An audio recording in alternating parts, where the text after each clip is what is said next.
Bugün Mil Beyləqan Futbol Klubunun 8 yaşlı oyuncusunun doğum günüdür. Onu bütün futbolçu yoldaşları təbrik eləyir. 9 yaşına keçir. Gəlin uşaqlar, bir yerdə sizin futbolçu yoldaşınızı təbrik eləyir, onu alqışlayalım. Hamımız birlikdə.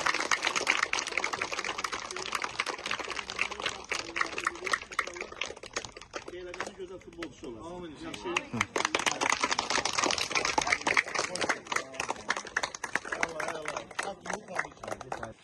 Ay maladı.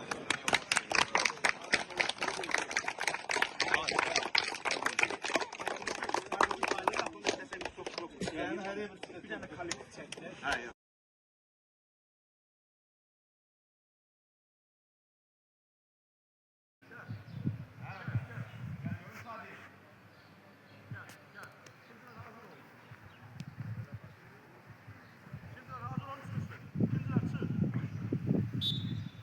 Gel. Burada ayağınızı boşaldı. Boşalt. Birleştir. Kendini birleştir. Birleştir. Kaldır ayağı. Süratle. Sürat oraya.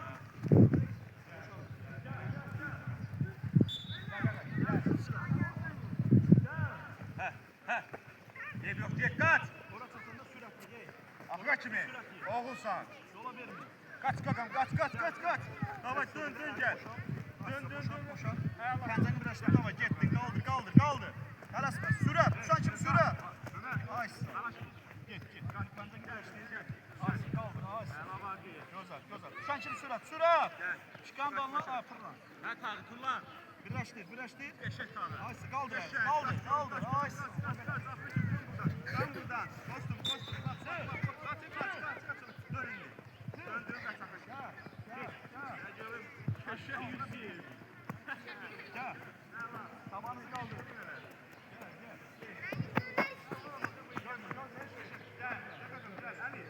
Gel. Düzgün eli, düzgün. Baş o zaman tepe verir, hele.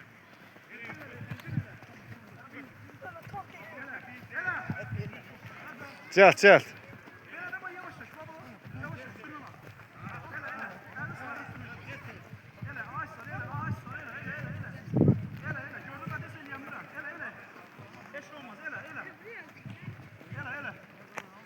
Tabanınızı kaldırın. Biraz calt. Bir dakika. Elin. Calt.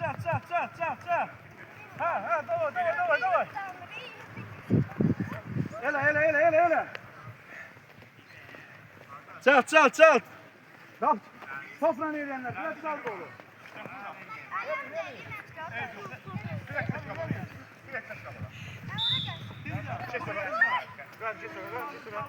Sen de çek. Hadi.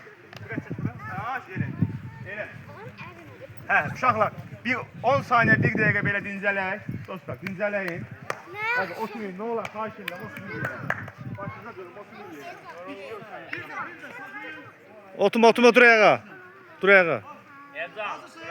Ha, dur bakın. Hazır. Hara çıxsasın? Ay Ömər.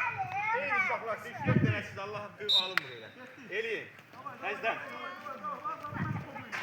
Elə qəşəng uşaqlar. Düz eləyin, baxmamamızca. Təzdən elə. Qəşəng saç. Yaxşı.